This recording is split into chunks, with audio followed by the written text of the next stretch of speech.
This is CGTN, China Global Television Network.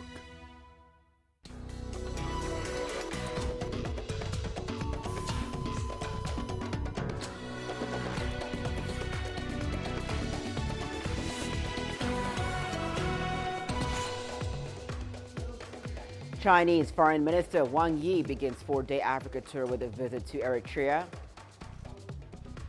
Suspect in South Africa's parliament fire appears in court, faces charges of arson, theft, and housebreaking.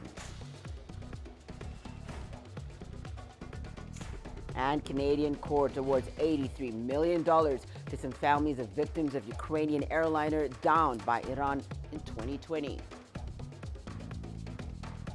Hello and welcome. You're watching Africa Live. We're coming to live from Nairobi. I'm Hannah Viviers, and here with the latest in business is Uche. Thank you, Hannah. And here's a look at what's coming up on Africa Live Biz. The DR Congo set to cut its interest rates in 2022.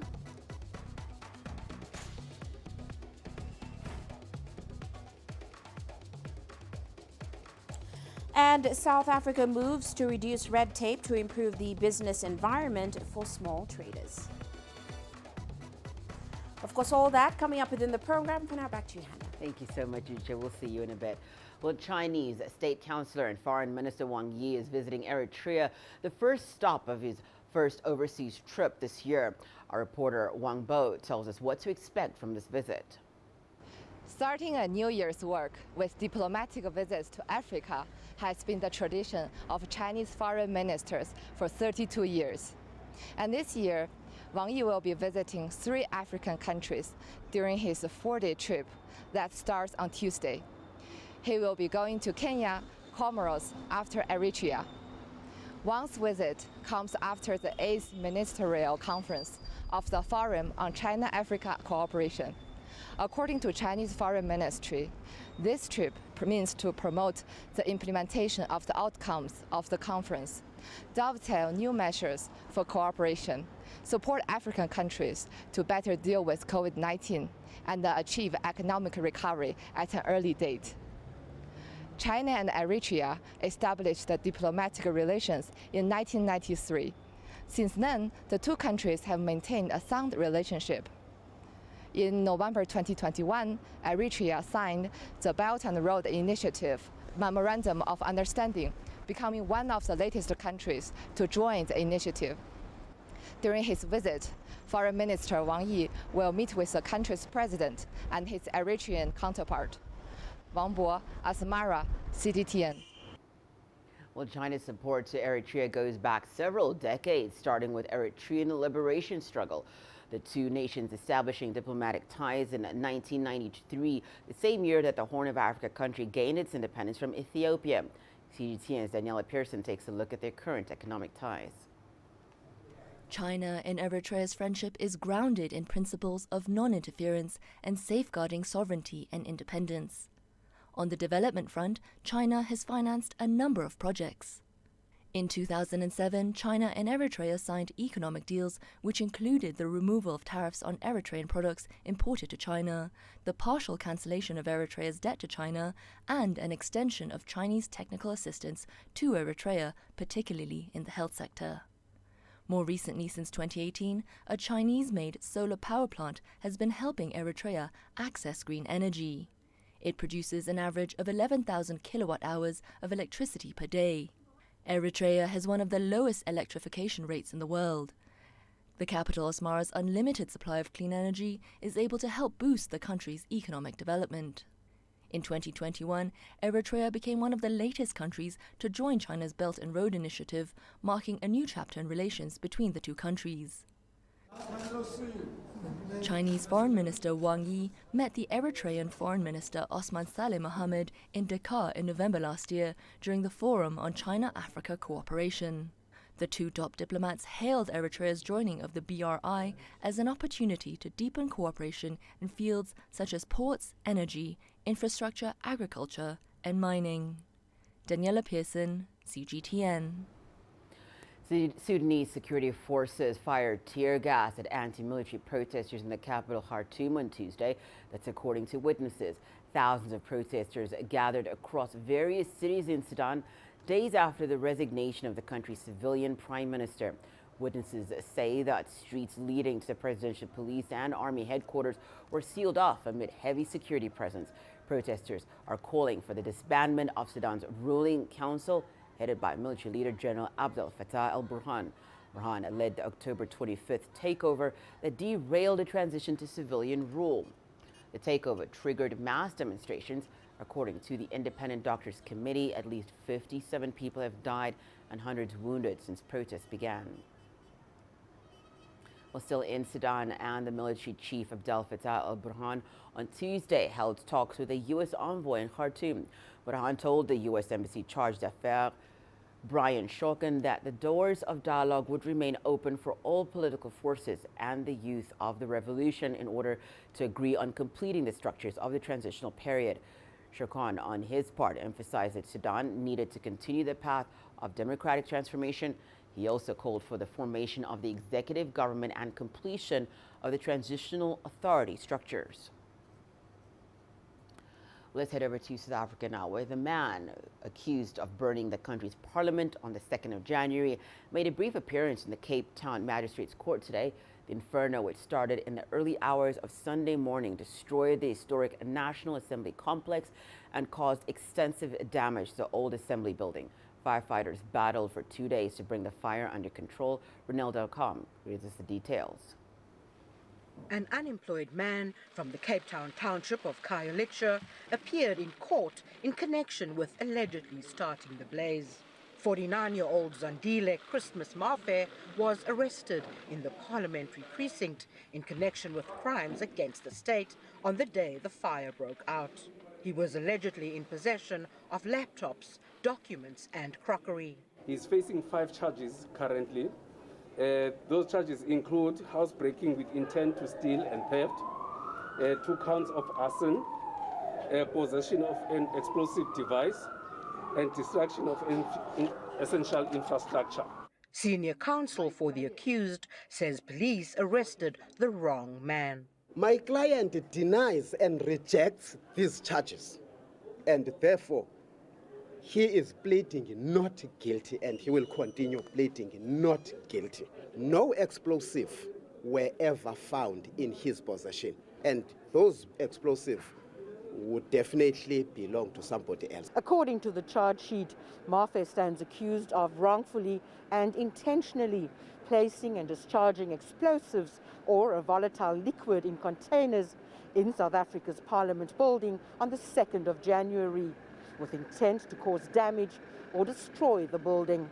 What interest would that poor man have in Parliament, burning Parliament? How would that person get access to Parliament to start with, and how would he know where to go in Parliament and burn? It's clearly a scapegoat. We have a scapegoat here in front of ourselves. This is the failure of executive and legislature, not that poor person. The matter has been postponed to the 11th of January for further investigation, and the accused remains in custody. Renee Dalcom, CGTN, Cape Town, South Africa. A Canadian court has awarded over $83 million to the families of 6 people who died when Iranian Revolutionary Guards downed Ukraine International Airlines Flight 752 2 years ago. Following Monday's ruling, the family's lawyer pledged to go after Iranian assets in Canada and abroad. Canada's government is also working with 4 other countries to seek reparations for their citizens who died on Flight 752. They gave Iran until January the 5th to respond if they were willing to engage in talks. All 176 people on board were killed, including 56 Canadian citizens and 30 permanent residents. Well, 2 years after the U.S. killing of Iran's top general Qasem Soleimani, Iran's president says that former U.S. President Donald Trump must face justice. Ebrahim Raisi says that others would take revenge if the killers were not prosecuted. Chinese Foreign Ministry also condemned the assassination as a violation of international law. The killing of Soleimani is another example of the United States' violation of the norms of international relations based on the UN Charter. The UN can violate international law, use terrorist methods to carry out targeted killings in sovereign countries, and kill hundreds of thousands of innocent people around the world. The United States whitewashes these illegal and brutal acts based on international rules. The US repeatedly vows to maintain international order, but it has consistently shown that it only cares about its own needs and serving the interests of American rules. People in the Middle East do not accept this violation of international law and order. The world will not accept it either. Iran and Iraq say Soleimani was on a diplomatic mission when he was killed on January the 3rd of 2020 by a drone strike at Baghdad International Airport. A senior Iraqi commander was also killed. Following the attack, Iraq's parliament ordered all foreign troops to leave the country. Then the United States and its allies rejected the demand. Well, some of the busiest parts of the U.S. came to a halt on Monday after being hit by the first winter snowstorm. The severe weather has aggravated an already chaotic holiday travel season, and a return to school contingent upon obtaining a negative COVID-19 test. Meteorologists report that thunder snow in some areas a rare phenomenon. Elwin Furclow has the details. From Alabama in the deep south to New York in the northeast, a winter storm playing havoc with the start of the first working week of the new year. Federal government offices in Washington, D.C. were shut down as the city's mayor declared a snow emergency. And even more flights were cancelled at major airports, already struggling from thousands of COVID-related cancellations over the holiday season. President Joe Biden did make it back from his holiday break in Delaware, but had to drive to the White House from Joint Base Andrews outside Washington. The conditions too hazardous for his helicopter. There's at least 10 centimetres of snow on the ground right now in this part of Washington, D.C. So this school field is perfect for kids. But the return to school for many students will be delayed because in many parts of the United States, resuming classes is contingent upon proof of a negative COVID test. And right now, people either can't get to COVID test sites or they're closed. Authorities in Virginia had responded to at least 82 road accidents by 8 a.m. in the Monday morning rush hour, urging motorists to slow down if they must travel. If this storm is problematic on the East Coast, the arrival of snow in Boulder County, Colorado, at least helped put a lid on a devastating urban wildfire. The jarring contrast of burnt-out property against a blanket of white, inevitably linked with the impact of climate change. Owen Fairclough, CGTN, Washington. Time for us to take a short break. More on Africa Live when we return, including South Sudan's president commits to creating Truth and Reconciliation Commission by the end of this month.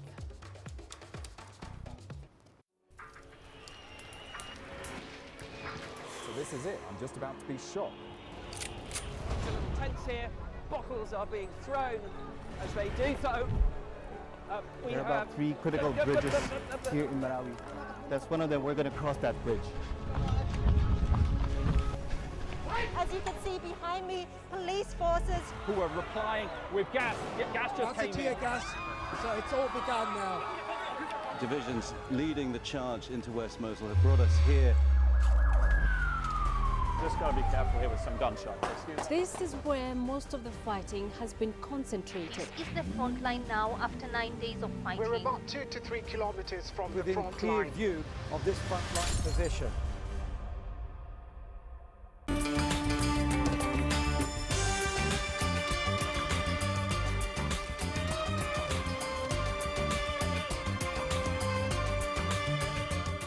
Hey there, my name is Asta Tao, and there are 3 things you should know about me. I love food, I'm obsessed with history, and I travel whenever I can.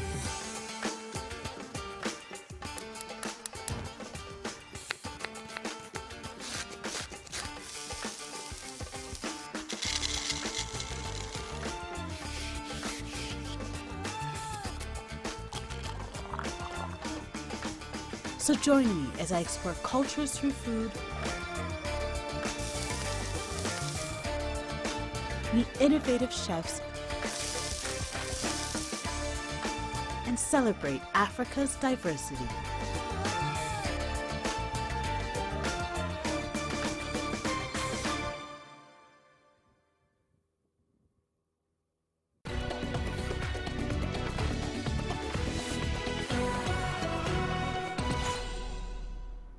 Welcome back. You're watching Africa Live. Let's head over to Southern Africa now, where Mozambican President Filipe Nyusi and his wife Isaura Nyusi tested positive for COVID-19. A statement from the Office of the Presidency issued on Monday night also said that they were both on routine checkup during the diagnosis. President Nyusi and First Lady are now under quarantine and are asymptomatic. The Mozambican government says the Omicron variant has become the dominant strain during the country's third wave of the COVID-19. The southern African country has so far recorded over 191,000 infections, and that's according to the Africa CDC.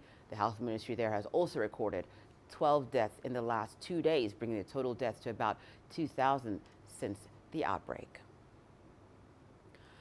Well, meanwhile, Botswana's President Mokgweetsi Masisi has also tested positive for COVID-19.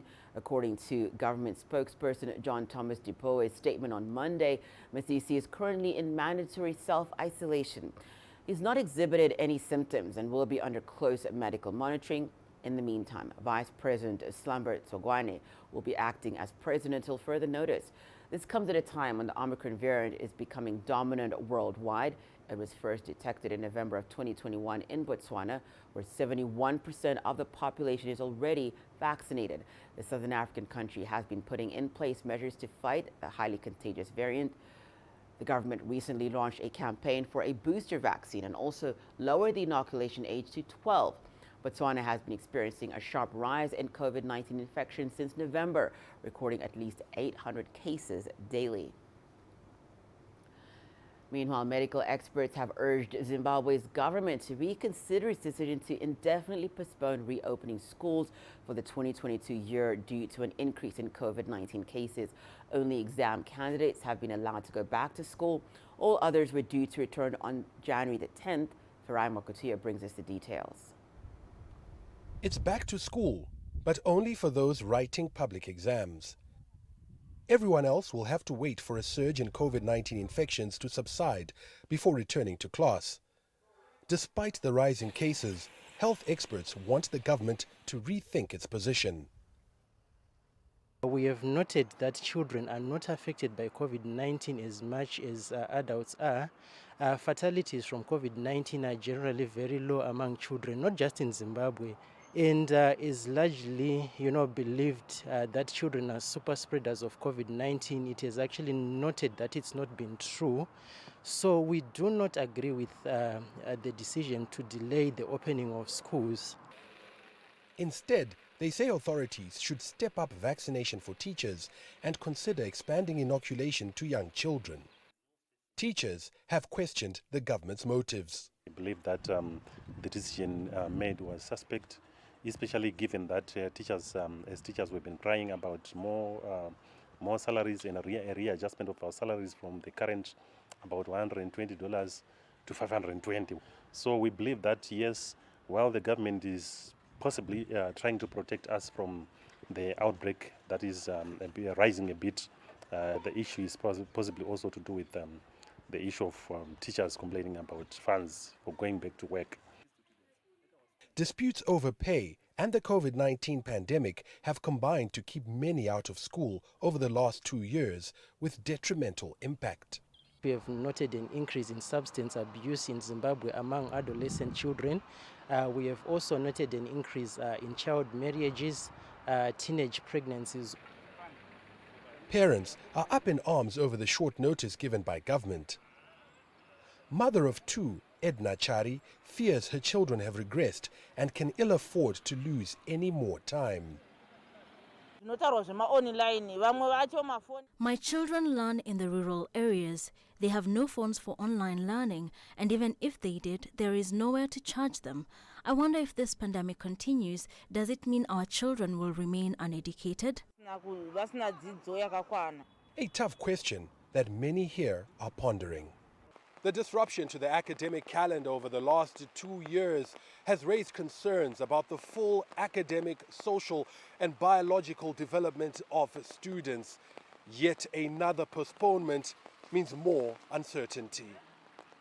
Farai Wakutuya, CGTN, Harare, Zimbabwe. Somalia has introduced new restrictions in a bid to stem COVID-19 infections, and in particular, the new Omicron variant. The Horn of Africa country reports currently battling a third wave of infections. Mohamed Kahir reports from the capital, Mogadishu. Somalia's Ministry of Health and Social Services has issued new restrictions aimed at prevention of COVID-19 in the country. The ministry said under new guidelines, all public gatherings such as sporting events, weddings, and demonstrations should be avoided unless extremely important. Public transport operators are required to adhere to social distancing and wearing of the face masks. Non-essential government and private corporate staff were directed to work from home for 2 weeks, starting from 28 December 2021. All private and public entities such as banks, restaurants, gyms, and supermarkets are required to follow the prevention measures outlined by the Ministry of Health and Social Services. All travelers must adhere to COVID-19 tests, while airline operators were directed not to clear for boarding the passengers without valid negative test certificates. Somalia recorded its first case of COVID-19 in March 2020. According to latest data by the Ministry of Health, over 1,300 people have succumbed to the virus, while over 20,000 people have tested positive.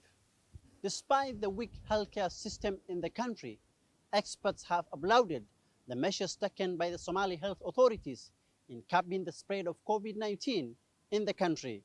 Hamid Kahi, CGTN, Mogadishu, Somalia.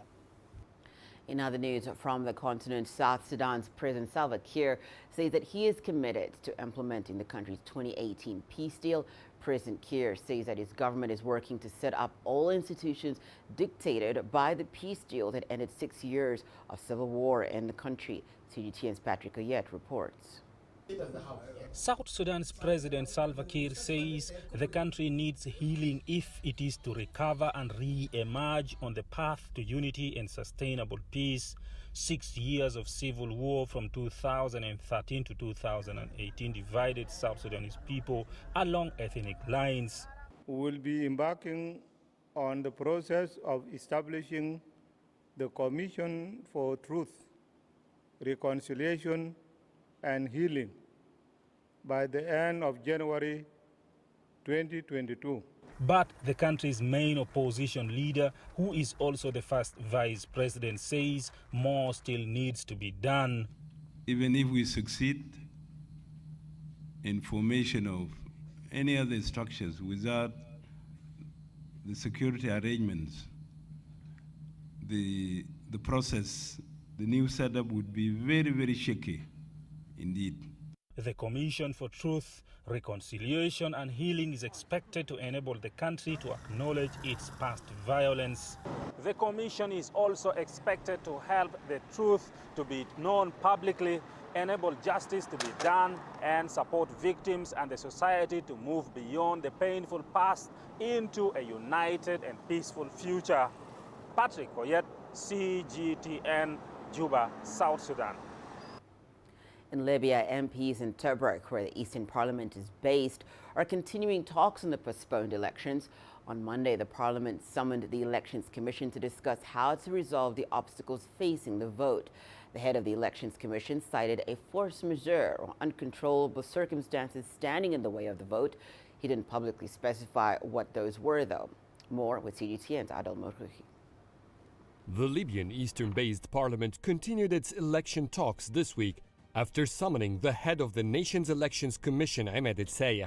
El-Sayeh has earlier recommended a 1-month delay for the December 24 presidential vote, citing that a, quote, force majeure is obstructing the completion of the process.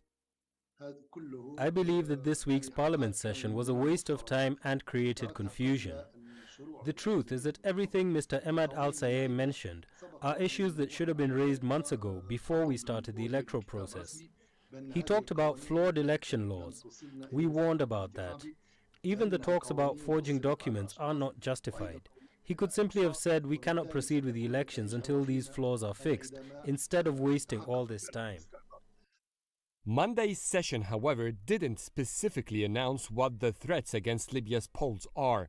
Parliament asked the Elections Commission to suggest a new date for the election on the condition that it finalizes the candidates list.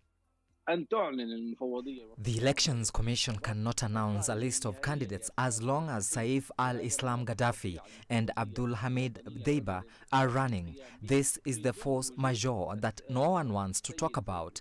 There is a US and NATO veto against Saif al-Islam to run. I think the US realizes that Saif al-Islam has huge support, which means the elections would bring Gaddafi's regime back. With Russia's support, Libya can no longer be a US ally, and the West cannot control Libya's riches. Al-Sayeh denied that any foreign power attempted to push the vote. He recommended that Parliament should amend the election laws to eliminate that unspecified force majeure. Libya's Elections Commission will be holding intensive meetings with security bodies and the Parliament's Elections Committee in the coming days. Together, they expect to draft a new recommended roadmap to elections. No deadline for that process was announced. Adel Mahroui, CGTN. Andrew Leung Kwan Yeun has been re-elected as president of the Legislative Council of the Hong Kong Special Administrative Region for a 7th term. That's according to a statement by the Legislative Council Secretariat. The nomination period for the office of the president of the 7th LegCo closed on Tuesday afternoon. Well, I'll be standing by to bring you more on Africa Live, but for now, let's take a look at what's happening in business with Uche. Thanks, Hannah. And coming up on Africa Live Biz.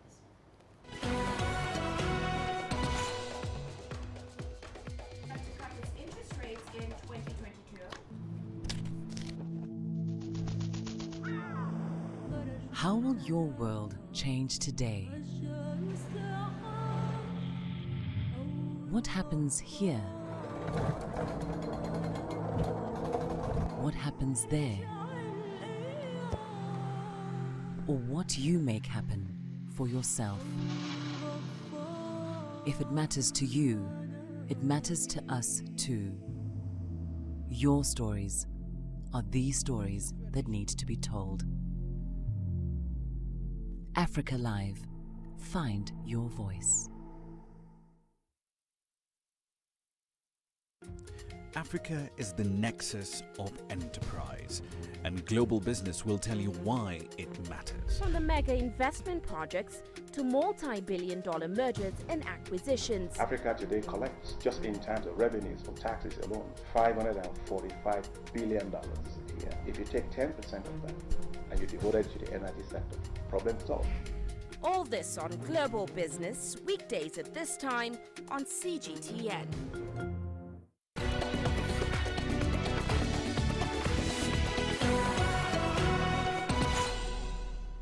Well, let's start off in the Democratic Republic of Congo, where the central bank expects to cut its main interest rates in 2022 from 8.5% to 7.5%, and that's following a period of macroeconomic stability. Now, according to the bank, the economy recovered strongly from the impact of the COVID-19 pandemic in 2021, growing by an estimated 5.7%. Growth is projected to rise to 6.1% in 2022. Meanwhile, inflation is estimated at 5.1% in 2021 and projected to remain around 5% in 2022. The head of the International Monetary Fund last month called the DRC a rare bright spot in Africa's economic performance, owing to high commodity prices and government reforms that have helped to improve public finances.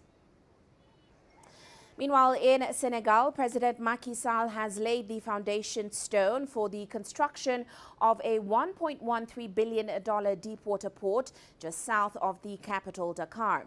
The port, which is being developed by Dubai's state-owned port operator, DP World at Ndanye, is the biggest private investment in the West African nation. The project is a joint venture between DP World and the Port Authority of Dakar. Its first phase will include 840 meters of quay and a 5-kilometer marine channel, which is designed to handle 366-meter vessels. The second phase will add 410 meters of container quay and further dredging to handle 400-meter vessels. Now, President Sall says this new port will bring greater economic growth, prosperity, as well as jobs to the country. And moving now to Egypt, authorities have authorized the Finance Ministry to guarantee its national carrier $317 million long-term financing in order to help it withstand the effects of the COVID-19 pandemic. Now, authorities say the state-owned Egypt Air holding company will get the financing from the National Bank of Egypt and Bank Misr. Yes, CGTN's Yasser Hakim with the details from Cairo. The Egyptian flagship carrier has been enduring a tough period with travel restrictions and global lockdowns since the outbreak of the coronavirus pandemic. The former chairman of Egypt Air Holding Company had earlier told CGTN that the government's support has been vital amidst the crisis. We are severely affected. Airlines are the most affected companies due to the pandemic. And we have a very bad effect on the financial situation. We have losses of almost 600 million Egyptian pounds monthly. The main reasons that we still can sustain and we still can operate, and it was a great support from the government to Egypt Air. Egypt Air is a national company. That's why the government is insisting to support Egypt Air. Current Egypt Air chairman Amr Abul Ainain says debt has exceeded $800 billion by 2021. And although the industry has been slowly recovering, the virus and its variants is still destabilizing the global travel industry. The latest government's $320 million loan is the third to be advanced in 2 years. Part of the money will go to cover the company's obligations, like wages, plane leases, and maintenance expenses. The rest will finance the airline's 5-year plan to return to profit-making. First, Egypt has started to operate low-cost passenger flights to target a new segment of clients, Egyptians and foreigners. Egypt Air currently reaches 65 series, and its 5-year plan is targeting to reach 96 series. This means that it will increase routes, flights and destinations by more than 45% in the next 5 years to make up for the losses. Plan also focuses on cargo flights as an essential form of revenue, especially that IATA statistics show air freight revenue accounts for over 30% of the industry's total revenue in 2021, up from an average 10 to 15% pre-pandemic revenue. During the first year of the coronavirus, when passenger flights were completely suspended, Egypt has restructured its planes, removed seats, and made space for cargo and transported goods from Cairo to the rest of the world. Egypt Air is accordingly negotiating to rent or buy new planes to grow its cargo fleet. Experts say the government's financial support will go a long way in helping the 90-year-old air national carrier survive the tough times and recoup its major losses. Yasser Hakim for CGTN, Cairo. Well, let's go to South Africa now. The country is accelerating efforts to clear bureaucratic red tape that continues to squeeze the life out of small businesses that, of course, still struggling to recover from COVID-19. Now, South Africa has one of the best tax systems in the world, but it is quite complex for SMEs. So what are some of the impediments to starting or running a small business in South Africa? Here's Sumitru Naidu answering that. Research shows that small businesses have the potential to address unemployment and help grow the economy. But in South Africa, entrepreneurs are faced with a list of hurdles before and after starting a business. Aside from it being administratively intensive, there's also a financial burden imposed on those small businesses. From a red tape perspective, the tax law amendment bill passed early this year actually speaks more to creating more red tape and making that burden heavier. South Africa's unemployment rate hit a record high of 34.9% in 2021. Job opportunities are few in a struggling economy. More young people are starting their own enterprises to make a living, but so many are running into trouble.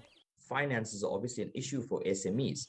And to us, every single SME, no matter how newly formed the SME may be, to actually then incur further accounting costs to ensure that everything is properly managed. But at the end of the day, that burden still falls on the taxpayer itself, so on the SME, on its members, on its directors.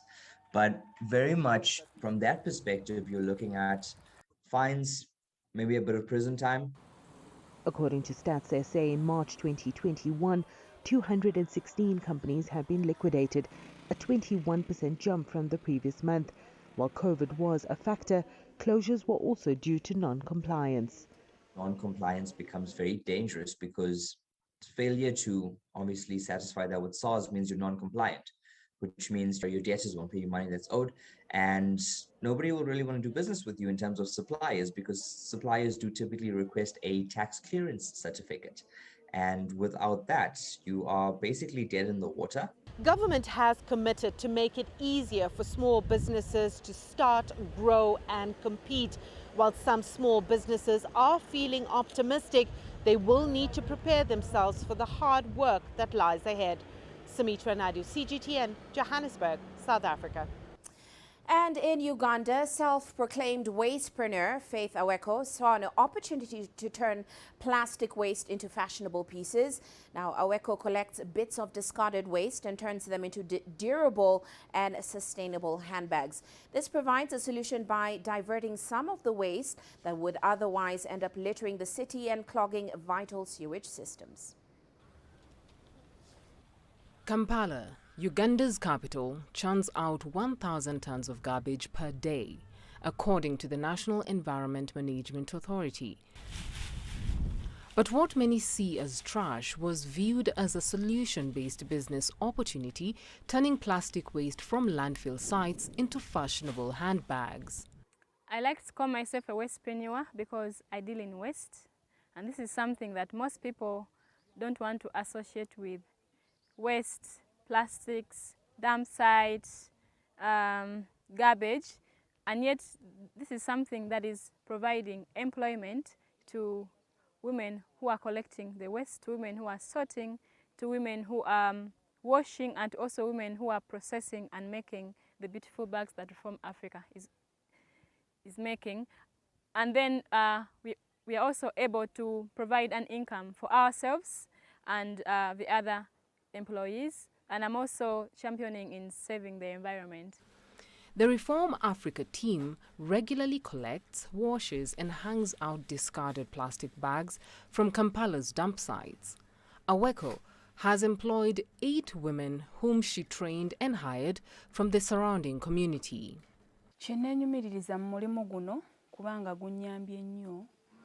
I am very happy with this job because it has transformed my life very much. It has created a living for me and my child.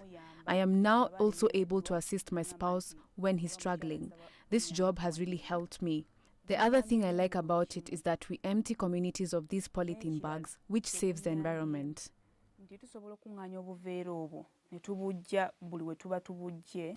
Once the bags are clean and dry, Aweko uses what she calls a heat presser to flatten and fuse them together.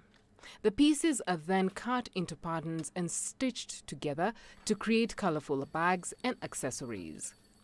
Aweko's bags sell for between $16 and $25 in local shops and international markets, while using social media platforms to land more clients.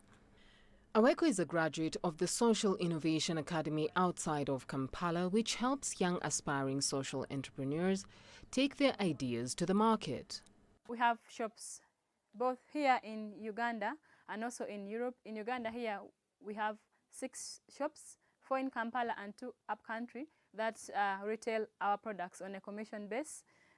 And we also do wholesale to international market. We have over 8 shops that wholesale our products. That's in America and also in Europe. Aweko says the jobs and positive effect on the environment she is creating more than make up for all the hard work and criticism. Part of her vision for the Reform Africa project is to encourage more Ugandans to recycle and help people learn new income-generating skills. Beryl Oro, CGTN. Well, that's all for now on AfricaLive Biz, but coming up ahead on Global Business Africa, protests in Sudan scuttle economic reform plans. We'll have an in-depth analysis on the developments in Khartoum. Of course, all that coming up top of the hour. For now, back to you, Hannah. Thank you so much, Uche. We'll see you then. Well, let's not take a short break and return. More coming up, including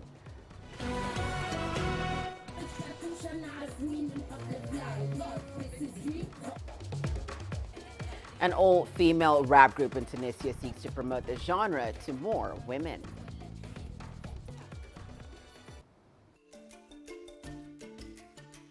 AfricaLive. Find your voice.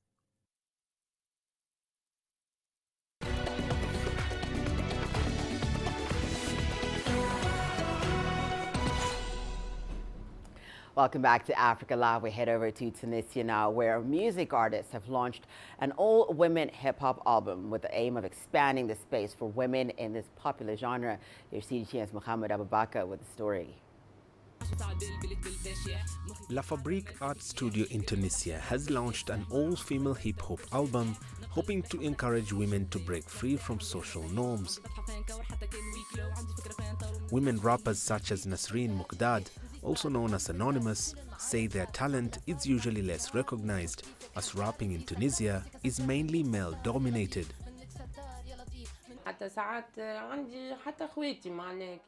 I participated in La Fabrique's hip-hop project because there is no one to help you produce songs and encourage you to write and produce music with professional sound quality so that the people can see you. There's nothing like this. Instead, we find people that stand against you. For all of those reasons, I was happy to participate in this project. Even for my siblings, when they hear my music, they say to me, leave this field. What will rap music offer you and where will you reach? They say that there are men who couldn't make it in this field, and you think you're going to? Go take care of your family, your son and your job.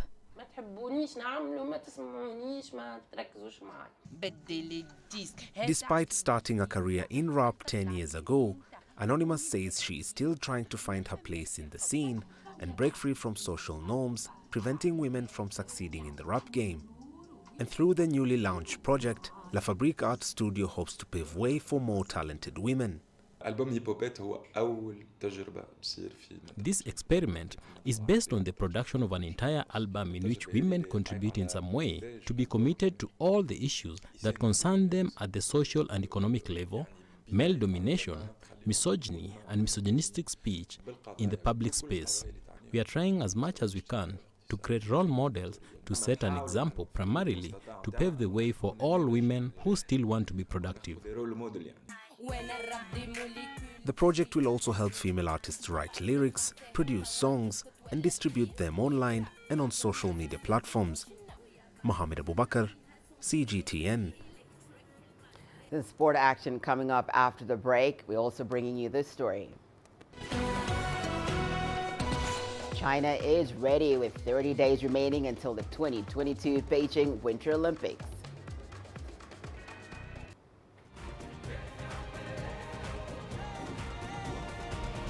AfricaLive. Find your voice.